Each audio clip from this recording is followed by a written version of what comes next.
never been done before. We the people tell the government what to do. It doesn't tell us. We the people are the driver. The government is the car. And we decide where it should go and by what route to do. We the people are free. And I hope we have once again reminded people that man is not free unless government is limited.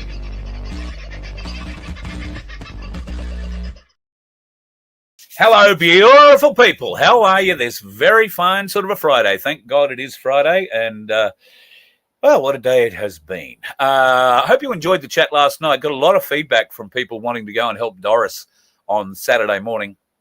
So please, if you can, if you happen to be in Melbourne, Taylor's Hill is the area to go to. 15 Jacaranda Drive at midday on Saturday if you would like to go and help Doris out. While she and Michael are trying very hard to stop the theft of their home, and it is a theft. Some serious discrepancies the bank is playing with, and they are not the only ones. I was able to put Doris and some other people in contact, and recently, if you're a Cairns News follower, you would have seen that there was a news story about the bailiffs going after the banks because they have been doing illegality. And one of the people involved in all of that has been trying very hard to get a class action together, particularly against Westpac. Westpac Bank is the bank that seems to be working this illegal, or what looks to be an illegal or unlawful solution for housing theft. And they've been doing it quite a while. So if this has happened with you, if you've got issues with your mortgage and the Westpac Bank, reach out to me, because I will put you in contact with the group who are very keen to get a class action going against Westpac. And I couldn't support them anymore. I think it's a marvelous idea, truly marvelous idea. Dave was first in. How are you, mate? Good to see you. The lovely Donna, second in, and Judith John.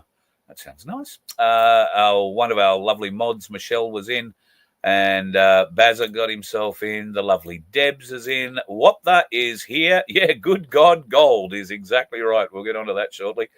G'day, Andrew. Hope you're doing all right, mate. The gorgeous Sunflower. I hope she's doing well. My very good mate in Taswegia land, the Black Sheep, is back with us tonight. I hope you're doing all right, buddy. And things in your part of the world are doing all right. I know you're gearing up for your trip, so looking forward to seeing you, buddy. Maria, nice to see you. And hello, Donna. And the lovely Mr. Grace is in the house from Pinaroo. 2.5 mils and a good thunderstorm last night. Pete sent me some pictures of his crop. He's got some barley in at the moment, and he was hoping that there would be a little bit of rain coming their way. I don't think they want huge amounts, but it does need a bit. So fingers crossed, Pete, and I hope the garlic's going well. Yum. Salty, nice to have you in. And Spaz, good to see you too, brother. Got a quote from a reputable company. They don't take cash. Well, you can't. They don't trust their drivers. Rang the company that does. $200 cheaper for cash. Thank you very much. You've done the right job. Always offer cash, folks. Always offer it, because there is plenty of great opportunity. I think I said hello to Andrew, did I? G'day, Andrew. The lovely Rachel and JFK are in the house. That's beautiful. Toxic, g'day to you. The Rockin' Housewife is back in the house. Good to hear. Jason, hope you're doing all right, mate. The lovely Sandy, who has been trekking around the countryside saving donkeys. And she and Baz are finally back home.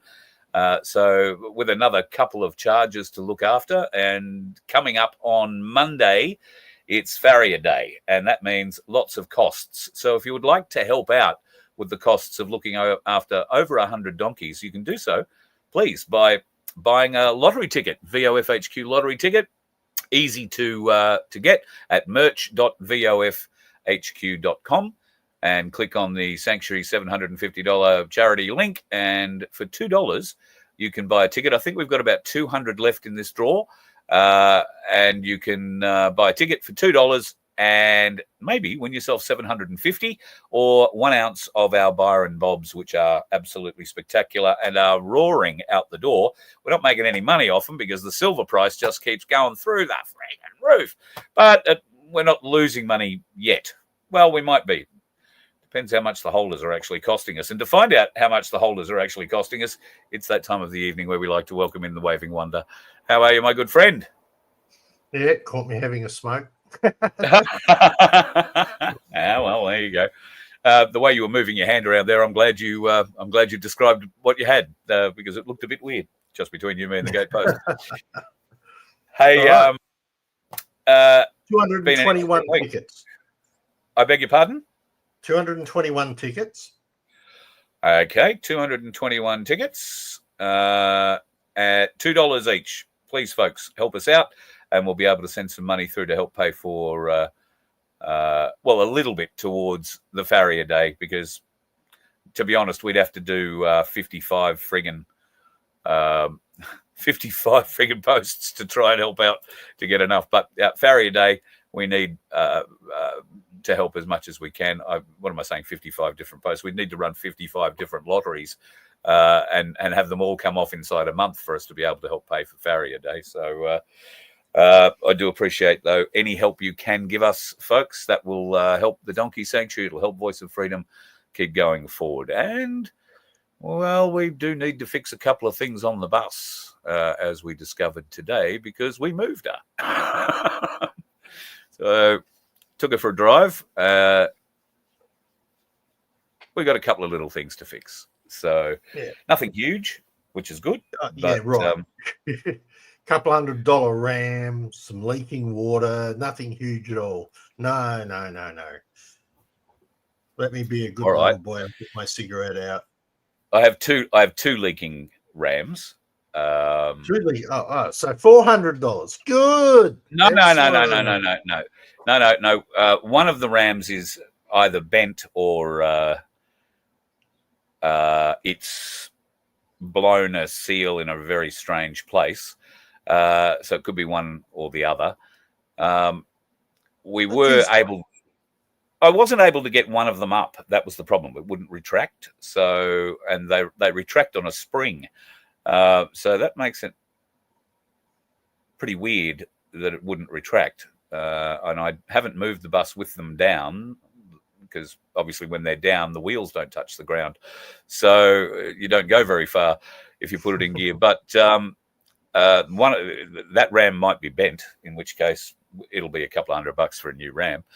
If it's not, then it'll only be seals, and hopefully can probably get away with replacing all the seals for a couple of $100 all around if we had to. But it's not a huge job, and particularly my dear friend Keith, who I have pulled up in his yard. He is also the mechanic, and he's also the guy who had his ute stolen the other night with all his tools on it. Now, a bit of an update. The ute has been found. No tools, obviously, have been found. The trailer that was also taken has been found, but none of the tools that were in the trailer have been found. So whether or not the vehicle is still in a working condition, we don't actually know yet. He hasn't got it back. But they did find it, and they found it in the Park Ridge, Woodridge area of Brisbane. So, yeah, there'll be a lot of tools going through a cash converters near you soon, I suspect. A lot of tools. Poor Keith, he's lost $160,000+ worth of equipment. And while the ute was insured, all of that equipment isn't, because it's almost impossible to insure that much gear hanging around on the back of a truck. So at any rate, he does have some tools left, thankfully, and I have some tools, and together we shall be tool men and go to work on the old girl over the next week or so. Make sure we try and find where the water is coming from, because, yeah, she is leaking a bit of water. And I believe that to be coming out of a heater hose, or possibly out of some sort of radiator hose. But finding the radiator hose split and where the radiator hoses go is a real issue in this old girl for somebody like me who doesn't know their way around them. So Keith, on the other hand, is very smart like that. So I take my hat off to him, and I can't thank him enough for letting me share his yard for a week while we try and fix this up. So looking forward to getting back on the road. God, I mean, I only drove, I don't know, 70-odd kilometres today, but, gee, it was good to get back in her and drive, Vince. I just loved it. Just loved it. So, Well, gave me that back feeling of being back on the road again. Yeah. And I really want to get back on the road. I've spent far too much time in that shithole that I've been able to extract myself from finally. So I'm happy to be back out and of the people, so to speak. Good. That's excellent stuff. So, did you hear that everybody's having a shot about smoking in the chat, which is really interesting because there's heaps and heaps of taxes going on that with smoking. Right, as we all know, the packets go up like crazy, but apparently not so for beer. Right. The Prime Minister has said that they are not going to be raising taxes for beer for the next 2 years. Isn't that fantastic? Well, that's a vote winner. You're old enough to remember every Christmas the beer strike. Yeah. Yeah, actually I am. I do remember Every that. Christmas. If you're of a certain age and, you were around in the 70s and early 80s, every Christmas there was a beer strike. All right? Come December 1, all the pubs were screaming because the breweries had shut down. The guys who brewed the beer wanted more money, or they wanted a Christmas bonus, or they wanted a Christmas party. It didn't matter what the hell they wanted. It was December 1st every year they would shut down beer. And, of course, you would have a dry Christmas, which in Australia is absolutely unheard of. And Parliament House would have been burnt down if, concessions weren't made and those folks got what they wanted. Now, I don't know. Beer strike, I don't think that's not an issue anymore, but taxes really are. So Albo's now saying you can go to the pub to drink and the beer tap price is not going to go up. Is that right? Correct. Just the tap price just the beer that's poured out of the tap. Nothing about any of the other stuff, right? No freeze on cans or bottles or any of that stuff. Just the tap price out of the beer. Isn't that amazing? I mean, these guys are just fantastic at showing you, we're doing you the greatest thing in the world. So sleight of hand. Yeah. But I mean, I was listening to a piece today about the Victorian 50% friggin' gain tax on their property when they redo the tax, like if you live on country property, right? Yes, I've and heard then that they too. rezone it and your price goes through the roof, and then you get to pay $500,000 or more in tax when you sell it at a 5% interest rate 30 years down the track, or you can pay it upright front. And of course, don't forget that that's the state tax. Then there's a federal tax on top of that for capital gains as well. So out of your $3 million you may be selling your property for, they're going to take somewhere between 50 and 75% of that in taxes. And we call ourselves free. Yeah. Got to say, if you were living in Victoria, Stan, and they're bringing that in, you'd want to sell your house and get out of the state before that became law, wouldn't you? Yeah. Well, most definitely, right? It's only going to affect those that are not in the city, but those that are in just country rurals. You might have a 5-acre block, right? If it's anything over 2 acres, apparently, you might have a 5-acre block. If it gets redistributed to rural living or into actual city type block size, you're going to get stung badly. So much for your investment. Yeah. Right? There's no absolutely. money in the property in that one. Wow, that's going to make life. So, I'm no expert on property. no expert on anything. But the idea of having a property is to have enough in that property to upgrade it. If you were to sell that property, you would get enough out of that property to give you a very good deposit or a lot of equity in the next house you buy, presumably a little bit bigger or a little bit nicer or whatever you want to get into. That's going to take all the steam out of the ability to sell your house and upgrade. Because if they're going to take 40, 50% of that profit, you're not going to have that money to invest in your next property. Yeah, you've got to realise, though, that is residential. This is a situation where your residential properties aren't affected by this.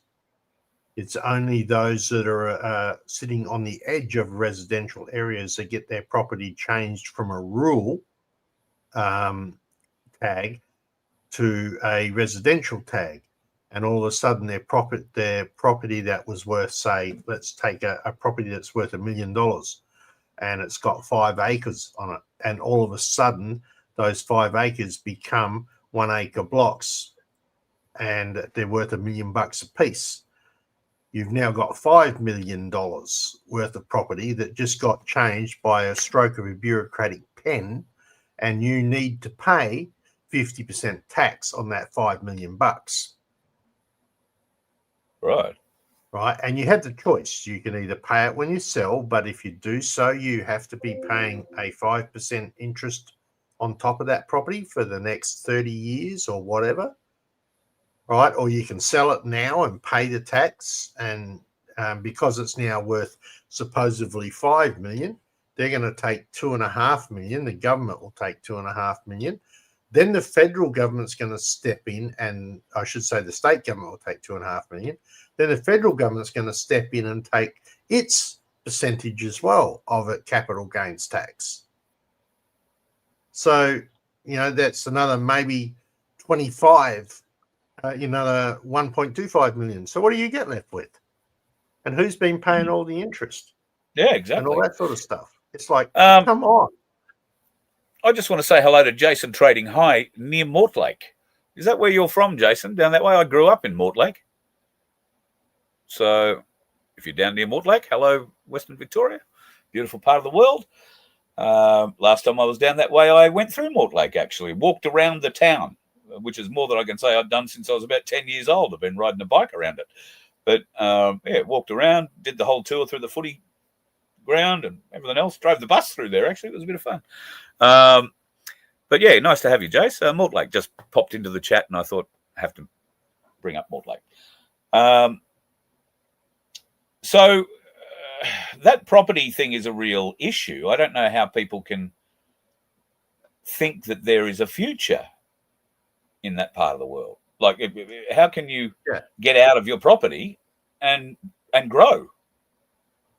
Yeah, well, for all the investment and stuff that you've put into it way back, you thought you had a nice little rural property, and all of a sudden the suburbs have sprawled, and then you get taxed to high heaven. That's how that basically works. Yeah.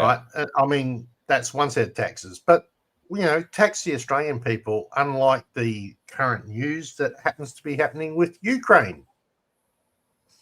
Yeah, righto. Now this is a weird one. Okay. Yep. So it's just come out that, our wonderful Prime Minister decided he was going to fly off and head. I'm the news guy tonight, guys, because Carl was too busy driving a bus. Our Prime Minister flew overseas and disappeared from nowhere. Well, now we know where he went. Excuse me. He went to Ukraine and made a deal. Right. And the deal is that between Australia and Ukraine, each of these countries will be able to work and create businesses in each other's countries with significantly reduced tax benefits. Right. Man, what the? I mean, wow. Tax the Australian people to crap, but let a Ukraine company come over here and build a business, foreign-owned business, and pay no bloody tax or very minimal tax. We've already got enough big companies doing that now that don't pay any tax. And he's just gone and signed another swab of it away. I know. It's unbelievable, isn't it? So yeah, so that's and this is our Prime Minister. What's going on here? I mean, we've got defectors happening all over the state. All our pollies. I mean, we've got people who are really starting to complain, and we've got Barnaby Joyce looking to join One Nation. You know, I think One Nation's starting to become a viable opposition, to be honest.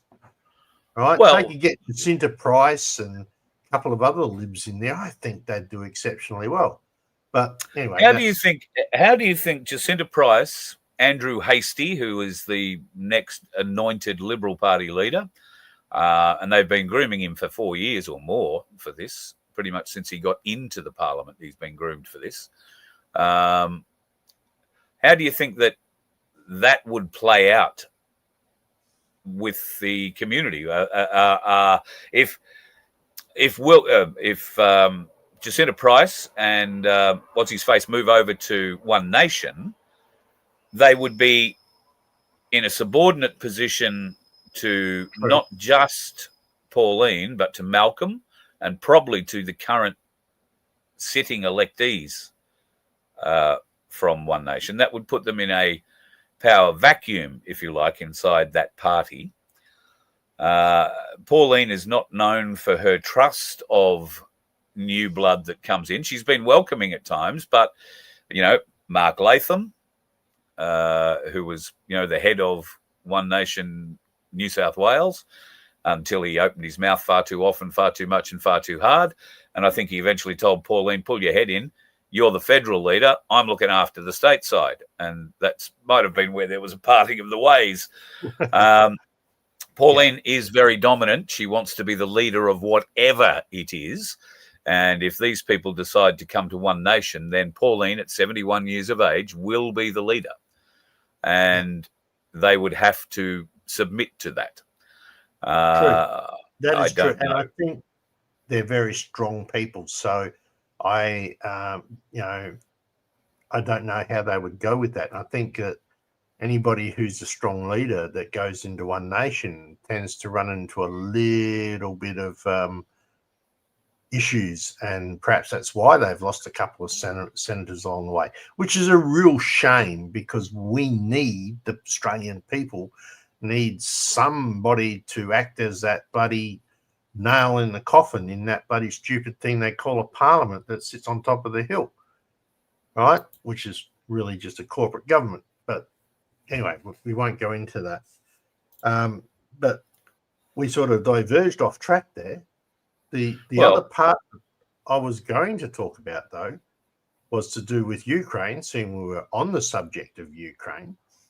Apparently, Mr. Zelensky is heading over to see Mr. Trump just shortly, right after our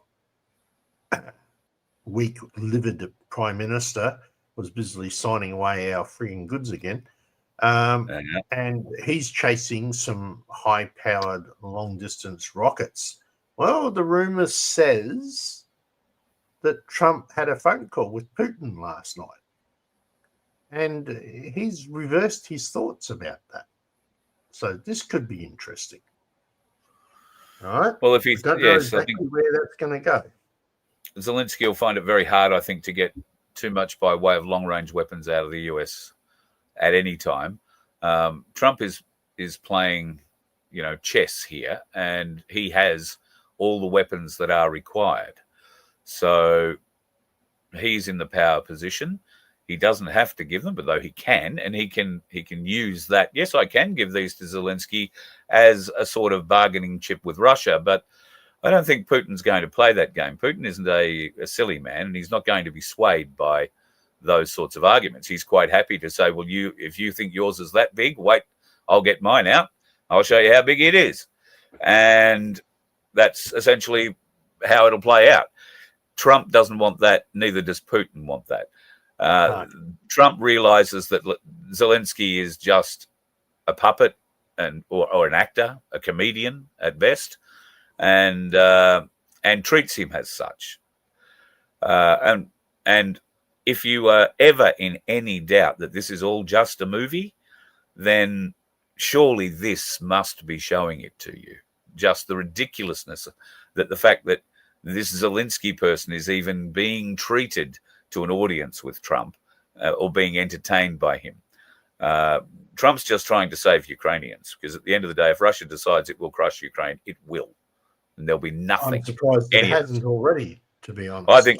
I think they've been restrained.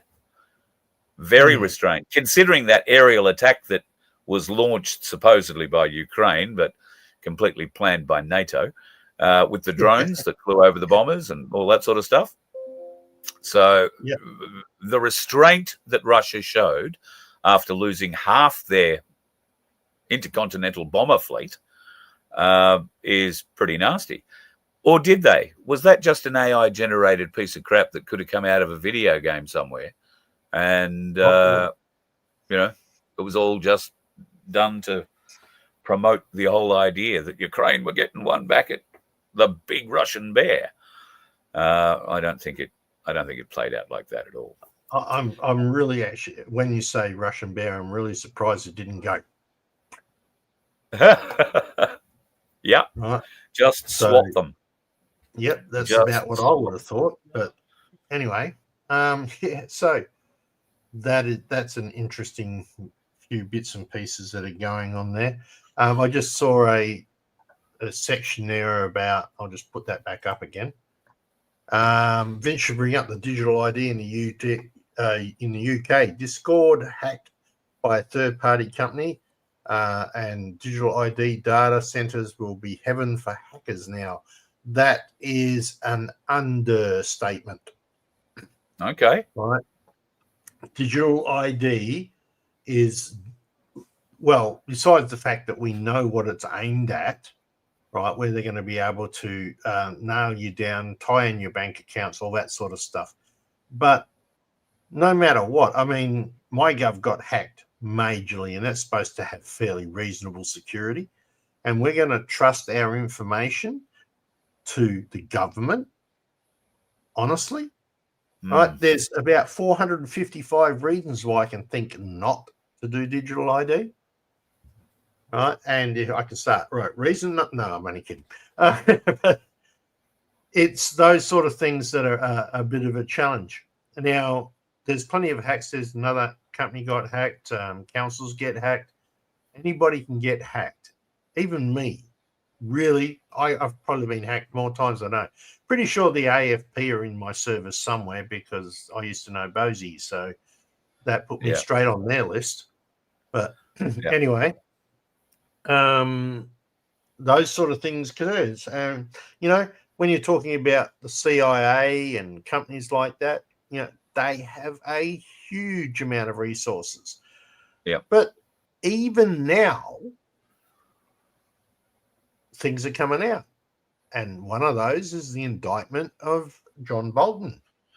Yeah, another one that bites dust. Yeah, that's a big one. Bolton obviously was supposedly a Trump supporter in the first iteration of Trump's presidency. He turned out to be nothing like a friend of Trump, as he had purported to be, and had, you know, basically shown himself to be, I think, in the lead up to that election.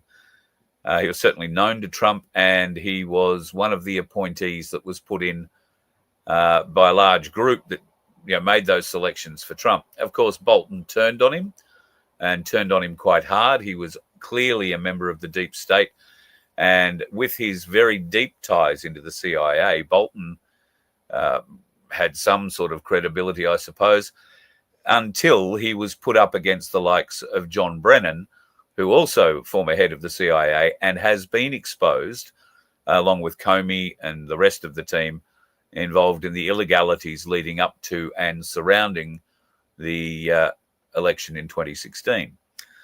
So Bolton came out after that.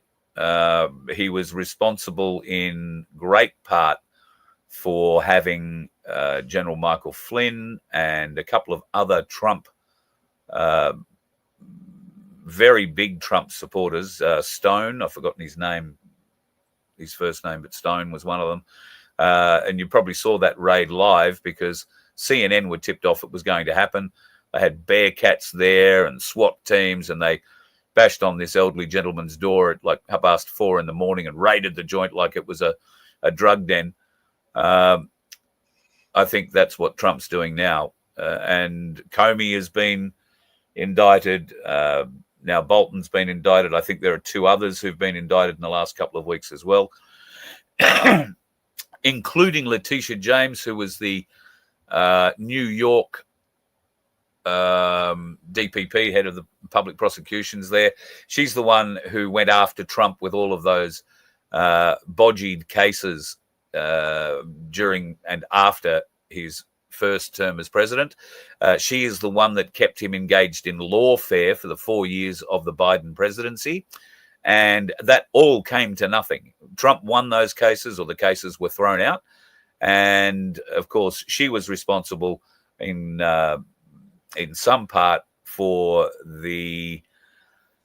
working with one of the engineers of the fraud against Trump. And that is, I would expect Mr. Smith to get an indictment very shortly as well.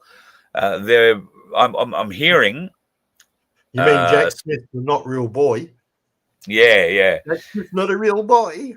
He's not a real boy. Wondering about where that comment comes from, there's a legal expert legal Watch the Watchers show that I listen to quite regularly, and he uses that comment all the time because Jack Smith was appointed as the what was the proper name for it? Special counsel. Special counsel.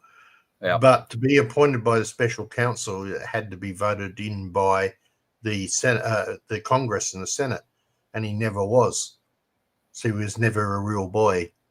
He was never a real boy. So that's how that comes about, just in case you're wondering.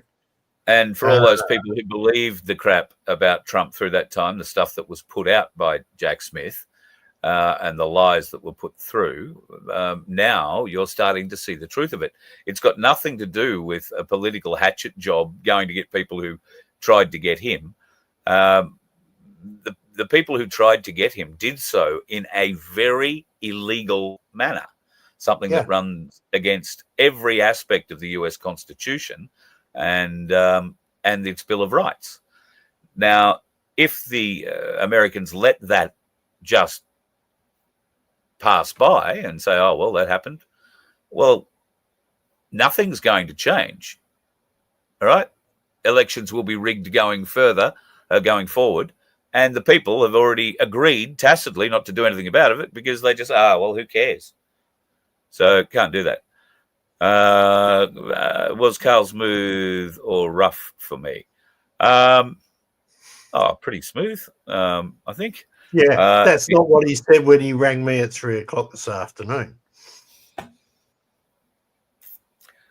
Or 1:00 or whatever time it was. The bus started. It got me to where I need to be. So it's a good day. That's all I can say. Yeah, except for the panic section. But, of course, Vince to the rescue. Well, anyway, there was an element where I'm just having a little stir here of Carl while I can on air, and everybody else is going to be going, what the bloody hell? What are you talking about? So stop doing in jokes, right? And that's where I'm going to leave it. Yeah, good. Anthony Albanese's father. Now, Anthony Albanese would have you believe that the person on the left there is his father.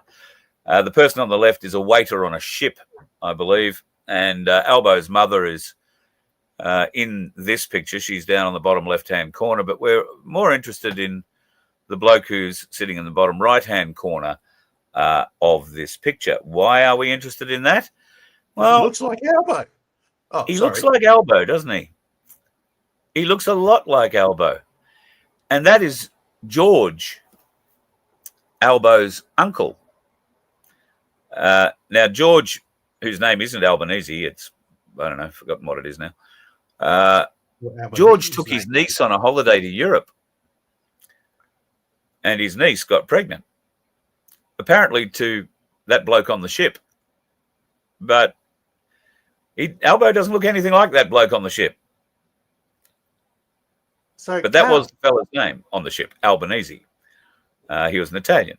So Albo has come back and taken this fella's name, Albanese, rather than let it be known that mum slept with first cousin and had a relationship with the first cousin. Well, maybe. Supposedly. We'll just cover our Allegedly. legal bases here. Allegedly, yes. And, yeah, well, George looks a lot like Albo. Or Albo Does looks a indeed. lot like George. So has this Just got saying. anything to do with a cruise? I mean, is this why you want to go on a cruise?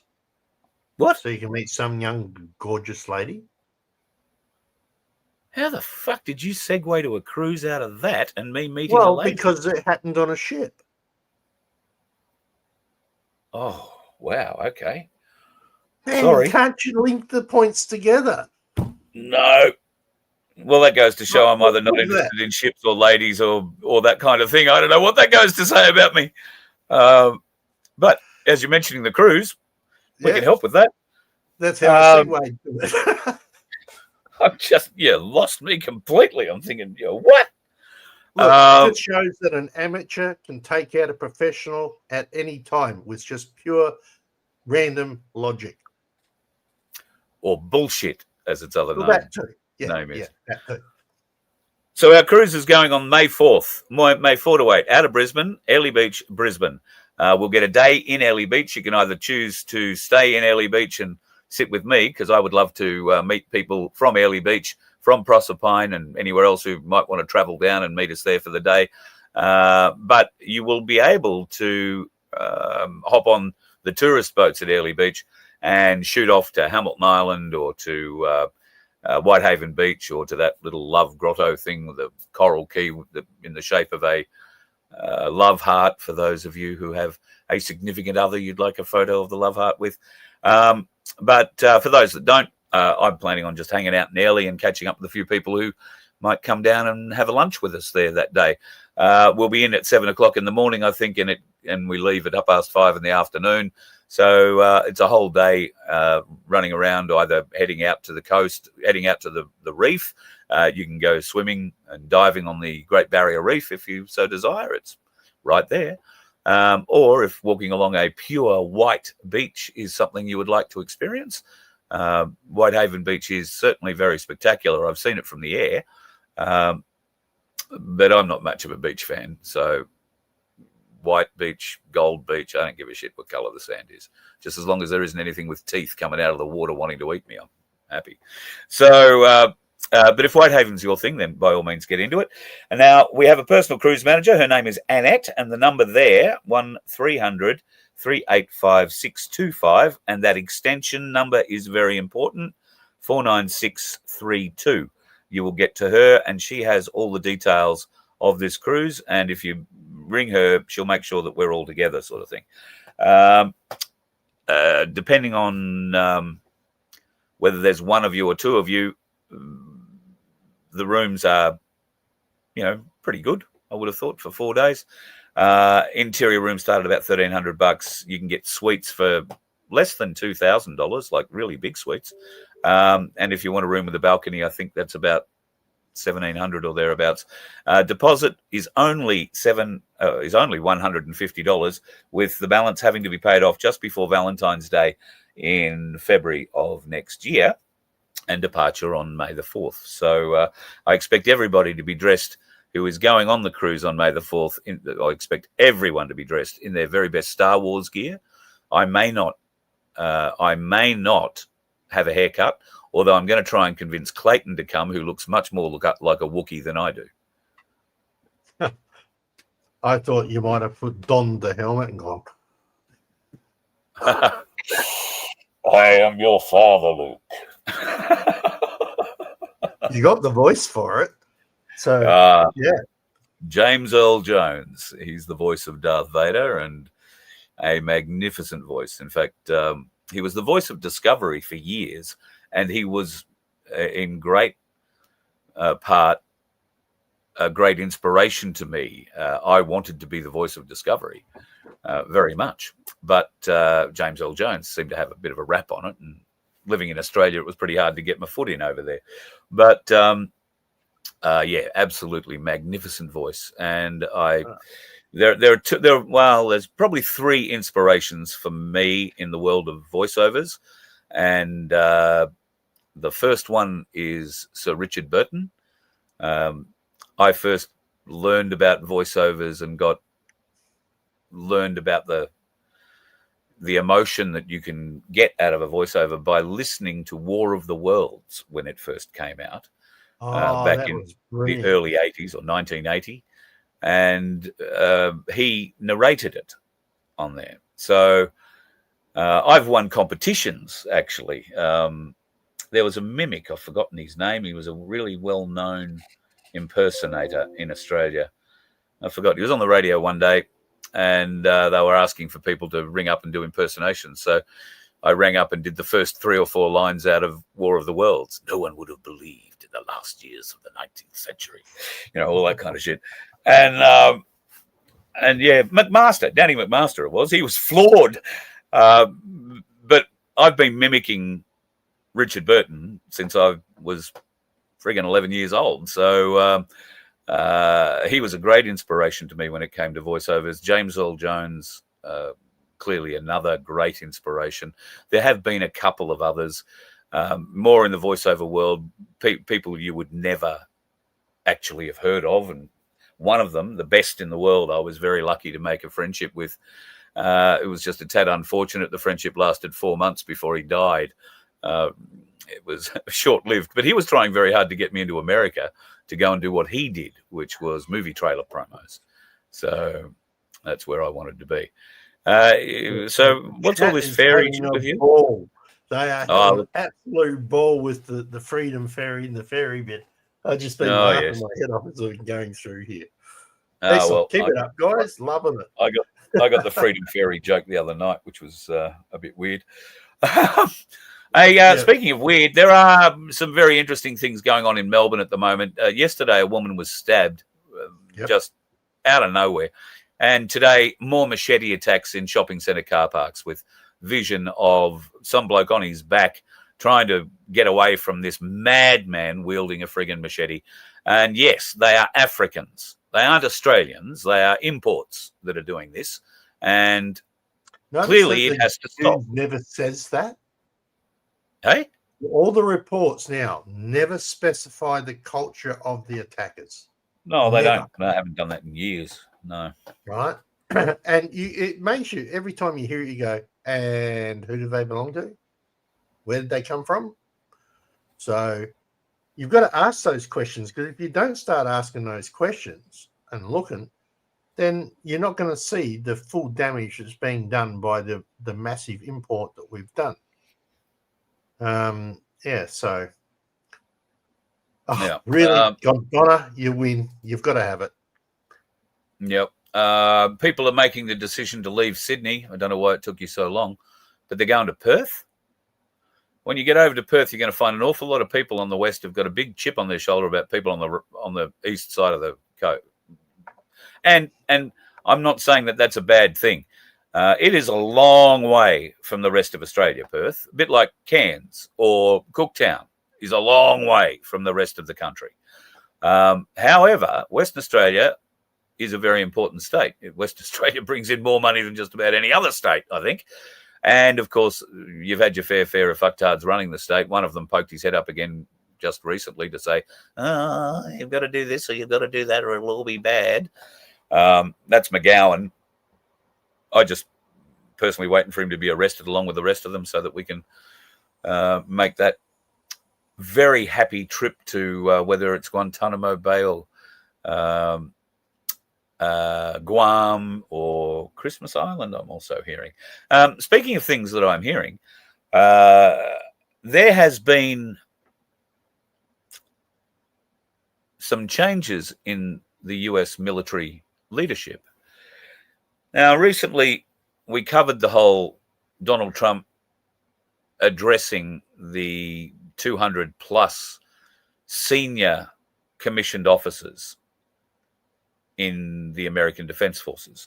Army, Navy, Air Force, and Marines were all in place at Quantico where that address was made. Now, it wasn't just Trump. Pete Hegseth, the Minister for War, was there as well. And the reason for that meeting was so that all of these commanders could reaffirm their allegiance to the president and commander-in-chief. Now, Trump has never stopped being the commander-in-chief. He has been the commander-in-chief all the way through the Biden years. But he's been working in the background with the military. We've been saying that. We've known it for so long. However, it now appears, stories are coming out, that a number of those officers that were invited to that meeting were arrested as they left that meeting. So they've been identified as acting against the best interests of Donald Trump or the presidency or the United States of America. Part the reason for that address to call those generals in, it was every general, every admiral, every senior officer from all over the world called in for a one-day meeting at Quantico, and some of them didn't go home. Is that speculation or fact? No. What I'm hearing is they have been arrested, but they've been arrested under military law, so that's not going to be released publicly. So, you need to keep a bit of an eye out on the other forms of media, because God knows you're not going to get too much out of the mainstream media in America or here in Australia, for that matter. Which brings up this comment.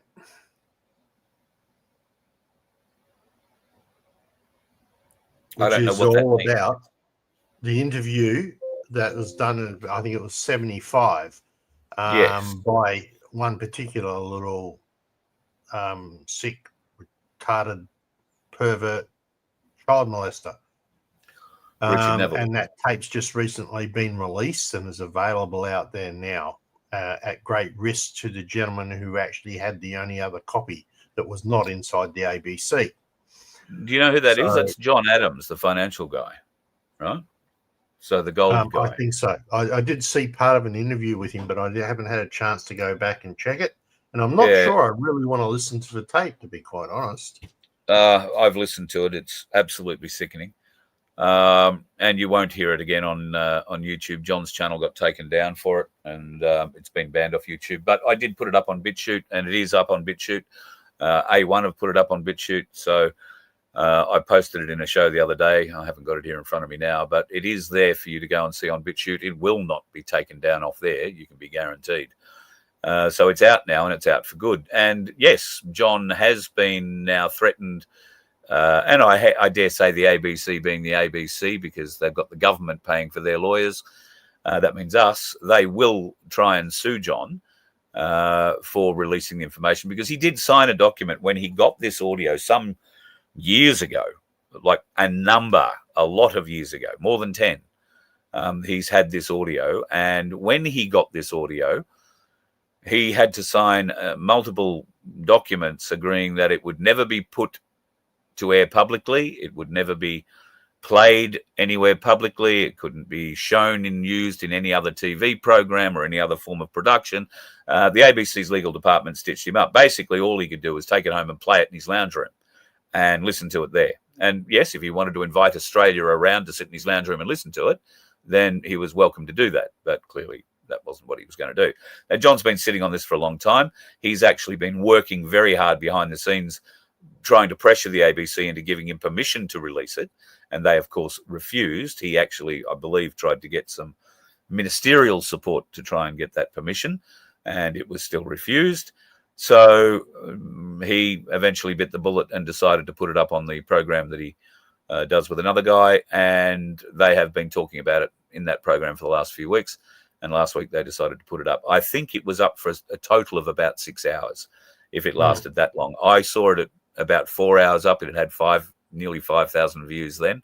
So a lot of people got it. A lot of people screenshot it and recorded it. So it is out there. It's out there. I've got a copy of it. So if it goes down again, it'll go up again. Have no fear. It says few copies floating around Telegram as well, I noticed. So yeah. So once it's out, it's out. That's the thing about the internet.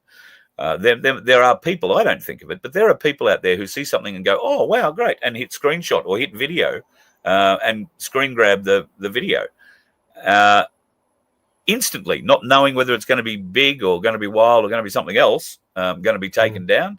But someone's always got it, folks. Someone has always recorded it as soon as it's gone up somewhere, and it's just a matter of whether or not they're brave enough to post it. That's really what it comes down to. So, for those people, I wouldn't advise that they go screen grabbing all the latest propaganda from the government that's coming out with their new ad campaign.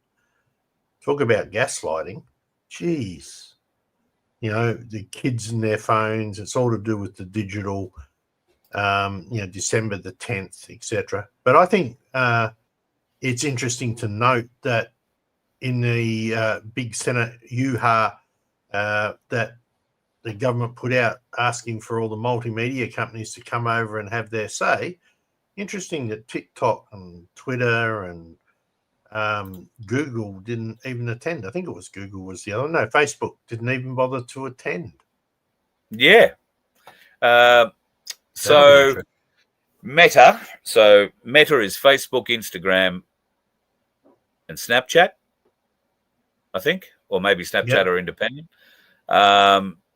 So they didn't bother turning up. I think YouTube and Google turned up. No, they turned up the day before. YouTube and Google turned up the day before, but Meta and the rest of them never turned up the next day. And there is a very good reason for that.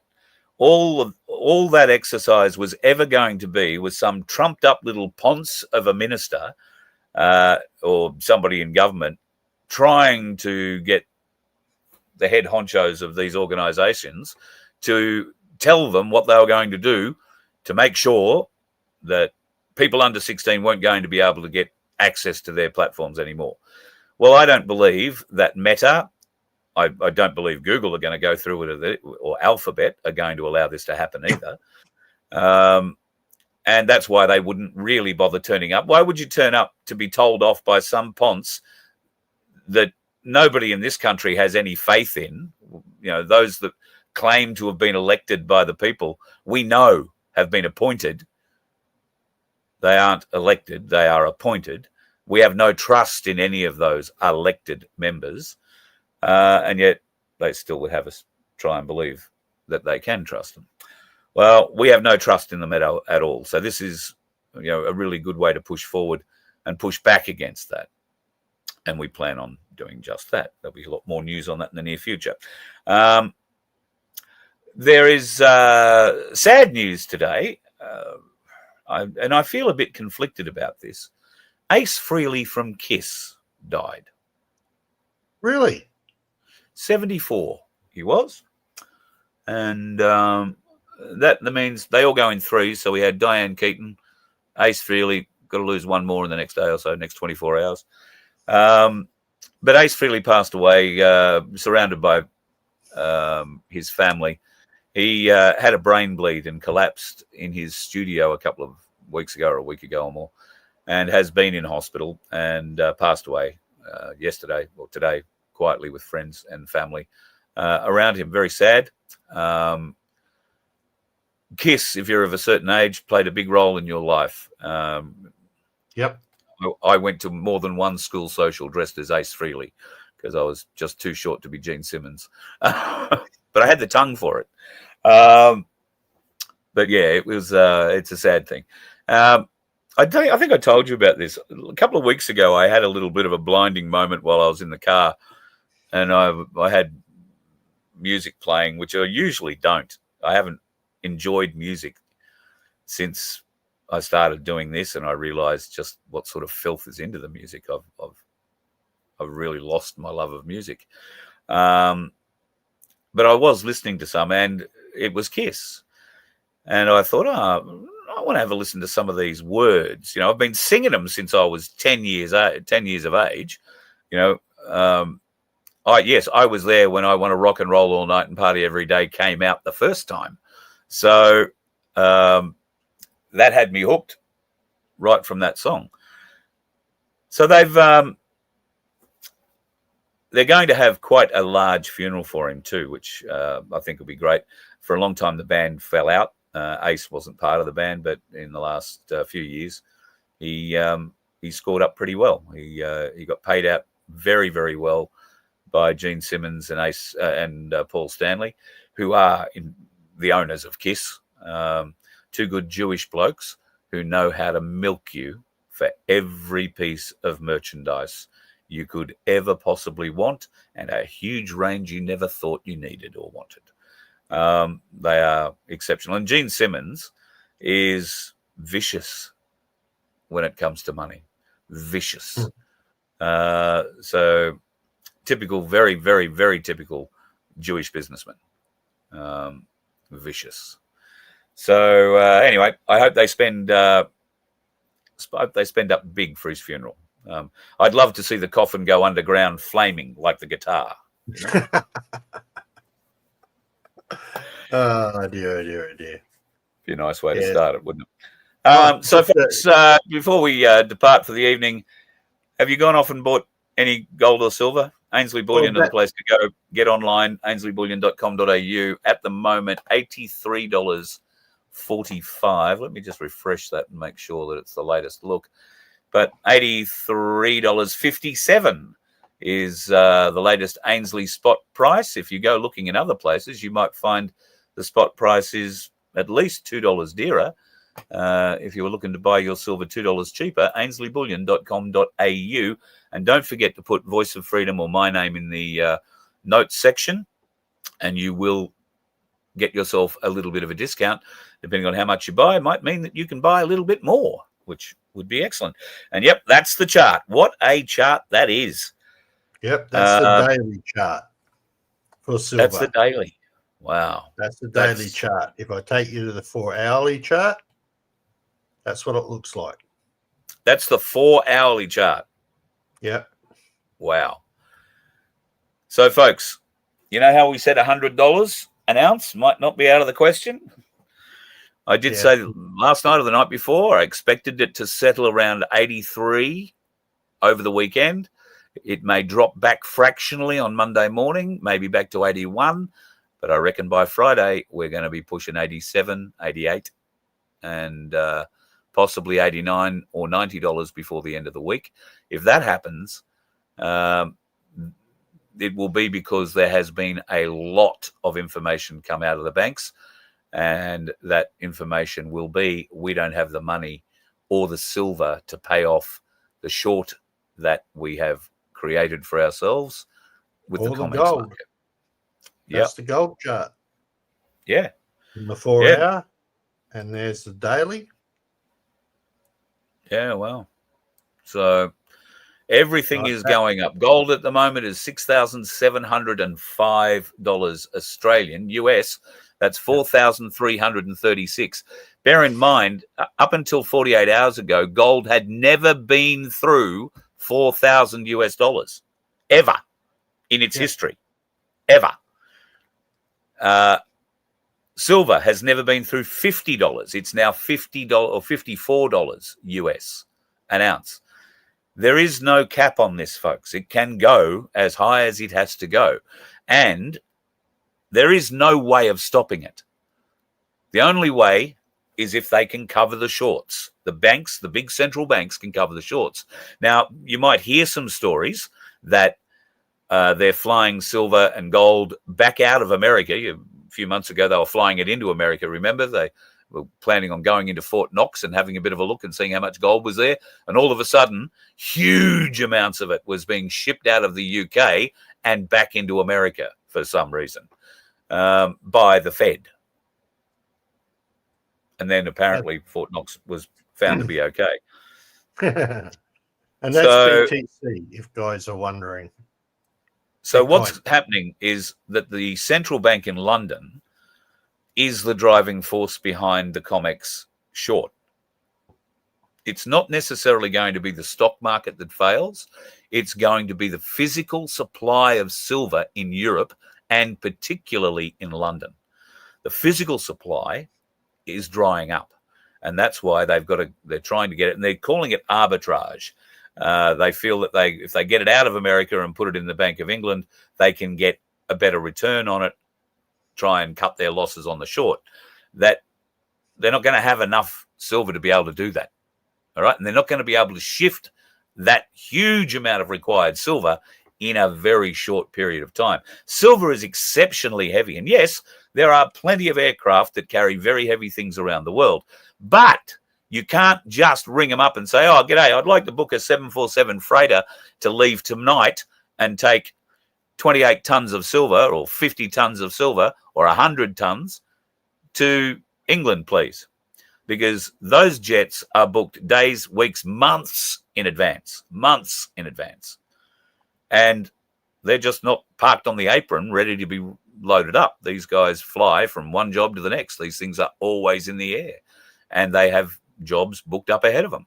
So physically being able to shift enough silver from the United States of America to the UK is an impossibility. So when the short comes, they are not going to have that money to pay. They're not going to have the silver to pay. And therefore, what's going to happen? The price is going to go rocket-like. So be prepared for it, folks. Be prepared. Get yourself a bit of silver or gold if you can afford it now. Yep. And buy it online. You don't have to stand in a queue. AinsleyBullion.com.au. Angelina, thank you so much for the sticker. I haven't seen a super sticker in I don't know how long.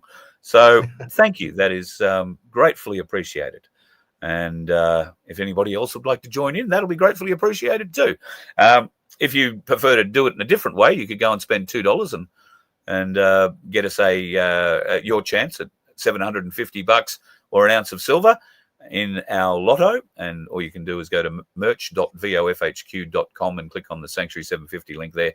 And hopefully we'll be able to clean up the last of our tickets, 221, before the end of the weekend. If we can clean that up, it would be wonderful to give one of you $750 on Monday and another of you an ounce of Byron Bobs in a hand-printed, hand-painted holder, courtesy of the Big Vincois and Voice of Freedom. I think he's about to show off his latest printing efforts by the sound of it, or maybe his latest painting efforts. Oh, there we go. Good effort. Upside down, but good effort. Get myself out of the face. You also I need to know where to send these now that you're roving, so we have to discuss that.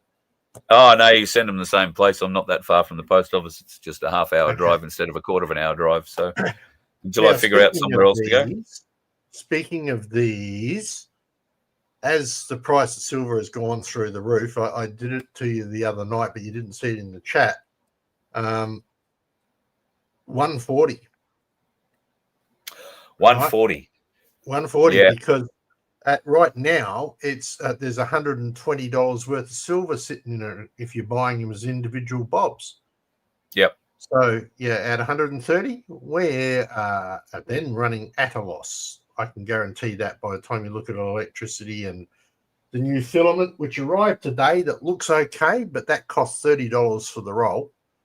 So, can you give me that code, please? Because I was talking to Sandy about this yesterday as well. We're finding it very difficult to find that particular shade of plastic, aren't we? Yeah, this one. Yeah. So I've got what we would like to do, try it. Yeah, what we'd like to do is get that code off the other one that everybody likes, and I'm going to start ringing around J cars around the place and see if they've got any of it sitting out the back, because apparently that colour has actually been discontinued. Is that right? Well, I can't get it from the original supplier that I was getting it from, and I found an alternative that may be suitable. Okay. So, but I'm not going to be sure until I print. Yeah. And it's out of stock. It's just not available because it's a silk, but the new one looks pretty close, although it's a royal blue. So we'll have to see how close it is. Well, it'll be what it be's. But if you would like some, folks, we would love to help you out. As Vince said, we've got to put the price up because the price just keeps going up, and we pay a daily rate on the silver. So it's whatever the price of the silver is today. It's not like we bought it 6 months ago and, we paid for it back then. We didn't. It's got to be paid for as you buy it, essentially. So if you would like that, they make ideal Christmas presents, I'm discovering. In fact, I got an order for another 7 of them today, 5 for one person, 2 for a couple of other people. So, yeah, you're going to be printing them for a while, I think, Vince. I did say we should buy you a printer and just let it run. Well, this one has been. It was running right up until I ran out of filament, and so holy crap! Yeah, I'm getting my money's worth out of this printer, I tell you. But, well, you are. We'll have to buy you a new one because I have no doubt we're going to bugger it up at some stage. Well, it hasn't died yet, so it's fine. We'll keep going. I mean, like everybody else out there, we're running. We run on a budget. Well, we run almost in a deficit if we want to do accounting wise. But yes. What do you mean almost? Well, we still got to pay for the bus yet. Yeah. And so, right. Otherwise, we're going to have Carl presenting his Friday night free for all from the side of the road in a tent. Anyway, the joys and challenges of being too nice to people. We should be Jewish. No, I shouldn't say that.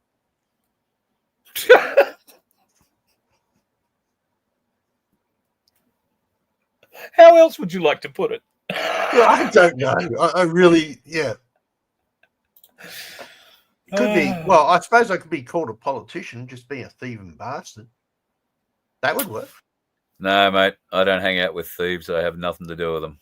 There you go. Pete's got an idea. Electus distribution. Maybe we can talk to J Car's distributor there and see if we can get this thing the right code. So let us know the code so we can do something with that. It's manufacturer's code. I don't know if it's going to match anything. And from what I've got, I couldn't find it anywhere else on the net. So some unique. Oh, wow. Okay. Yeah. But all good. Hey, people, the one thing about a fairy, seeing that you're all calling me a fairy, is I can disappear. Bye. It's that simple. Oh, see, I've got much better timing than him. Thank you, my friend. I really appreciate everything you do for us here at the Voice of Freedom. In fact, today, the thing that he was alluding to where I wasn't panicking. I just had a time issue was my problem, and I had a curveball thrown at me, which meant I lost 2 hours of my day, and that was proving a little difficult, and I had to get the bus semi-registered. So the bus is not registered at the moment for a variety of reasons. No, for one reason, not a variety.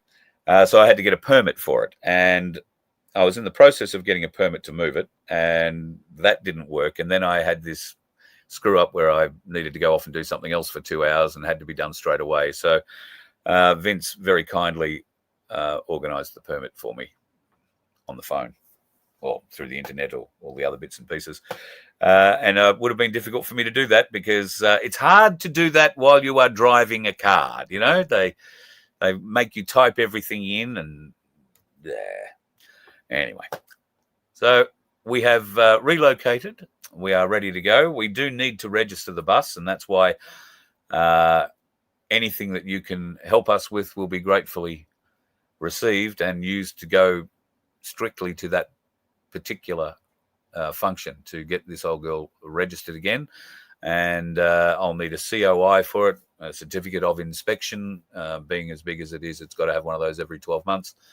And then I'll find $1,300 to register it. So we'll get it going and hit the road. The plan is to head to the Sunshine Coast. If I can get it fixed this week and registered this week, then I'll be on the Sunshine Coast next week so that I can catch up with a few people up there. Oh, he's back. He's back. Just remember, blue sky. Oh, the blue sky. Blue sky. All right. Well, Don't let me finish. Just pop in and tell your story. No, I'm fine. You go ahead and finish because you were talking No, about I've forgotten what I was talking about now. So away you go. Well, guys, you know how the American government's all shut down, right? And I've got to go and jump.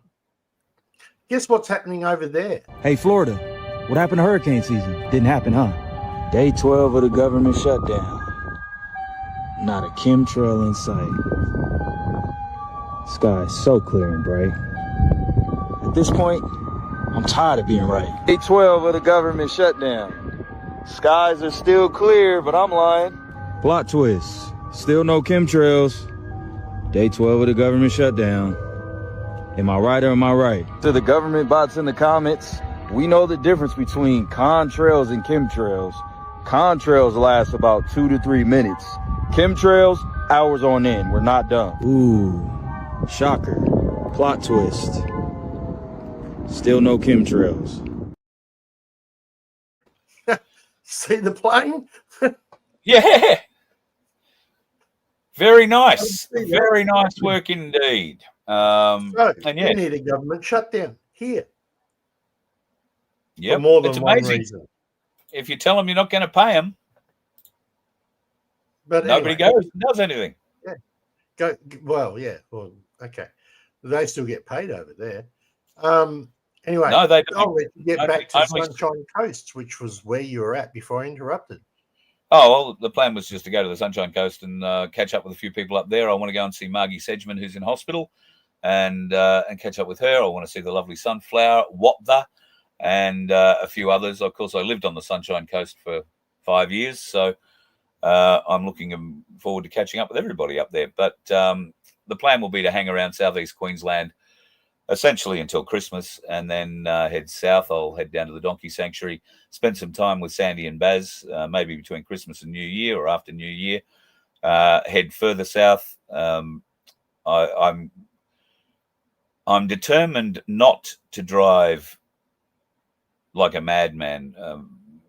What I've been doing in this is, oh, Carl, come to Melbourne. We need you in Melbourne. Okay, I'll come to Melbourne, and I'll get in the bus and I'll drive to Melbourne, and it'll take me 2 days to drive to Melbourne. It'll cost me $800 or $900 in fuel, and I've got to have that $800 or $900 in fuel for the 2 days to get down there. Whereas if I took 2 weeks to get down to Melbourne, I've got a lot longer time to gather the money to keep the fuel in the bus to get down there.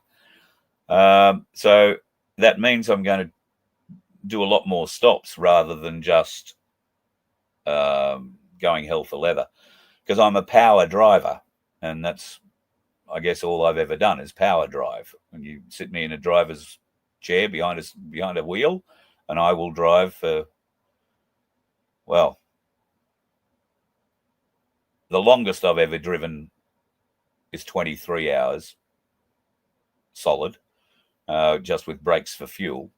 But I spent so many years as a limo driver. You're 12 hours a day on the road at least doing that, and I quite like driving. So I drive like a friggin' madman, and I've got to stop doing it. I've got to just take it a little easier and spend a few more days on the road to stretch out the ability to fund it. Because if I get to Melbourne, do my event, I've got to then go somewhere else. And then it's a matter of, oh, well, where do I go and how much fuel have I got to go and do that? So now I think I need to plan this rather differently. And I'm not used to traveling on the road as such, as a holidaying traveler or people who live on the road full time. I haven't lived on the road full time, even though I've been in the bus full time for however long it's been now. So I need to figure out a better way of doing that. And I think I've figured that out. So it's just taking a little slower to get to where we want to be. It takes a little bit more planning and no knee-jerk reactions of you ringing me today and saying, oh, Carl, can you be here next week? And me saying, oh, yeah, I can. Because, yeah, I can if I can get down there. In fact, I was meant to be down in Victoria this weekend. And happy birthday to the people I was meant to be catching up with. But it's just not possible given everything that was going on with me at the time. Had to get the property ready to get off, had to get the bus ready to get off.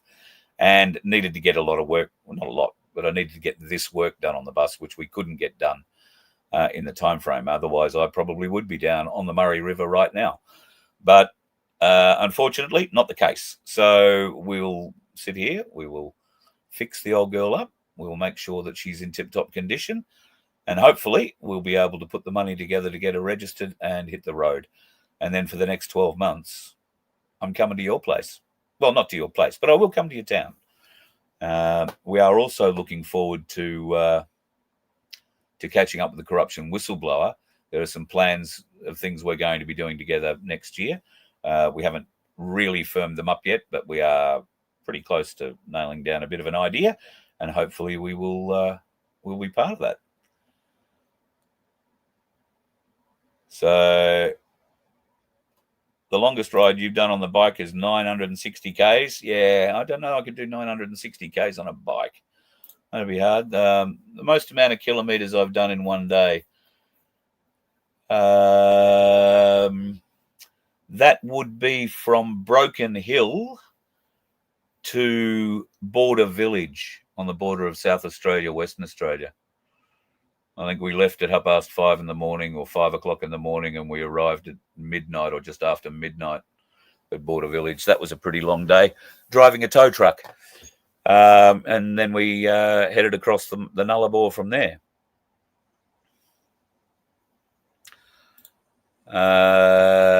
Did we contact Rachel for towns we want you to be? No, I don't know. Rachel really couldn't help you. She's in Tassie.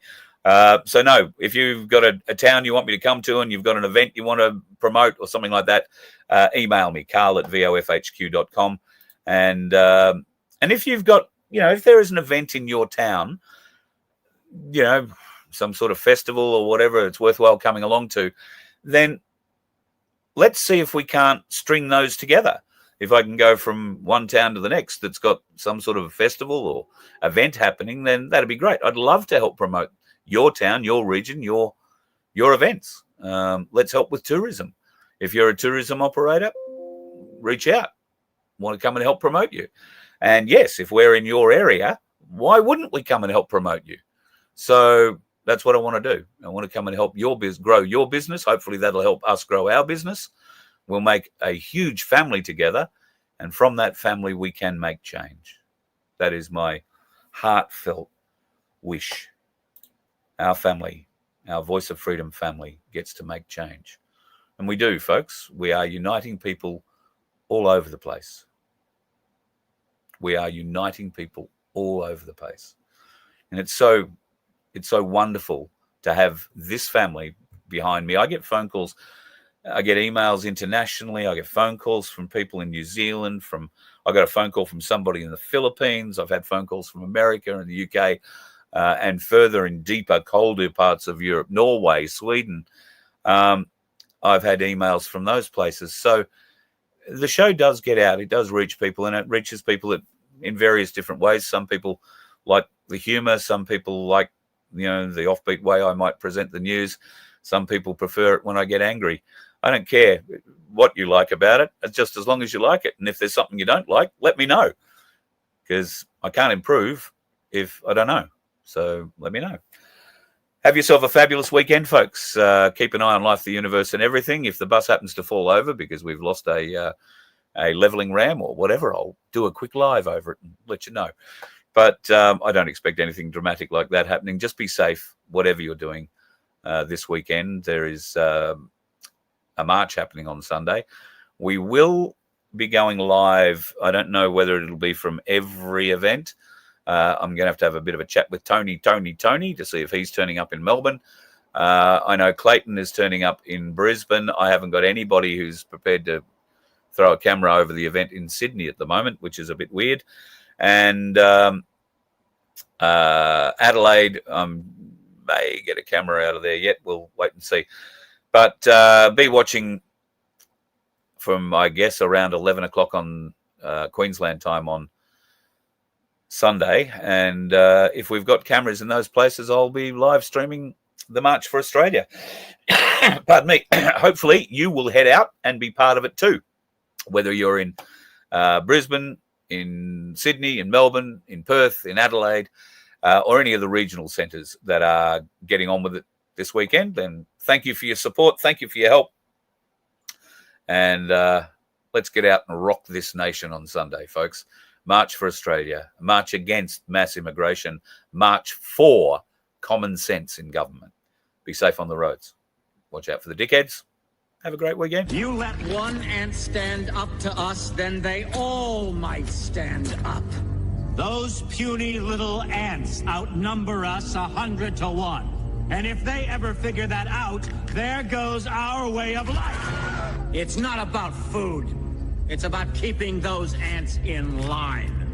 That's why we're going back. Does anybody else want to stay? Let's rock!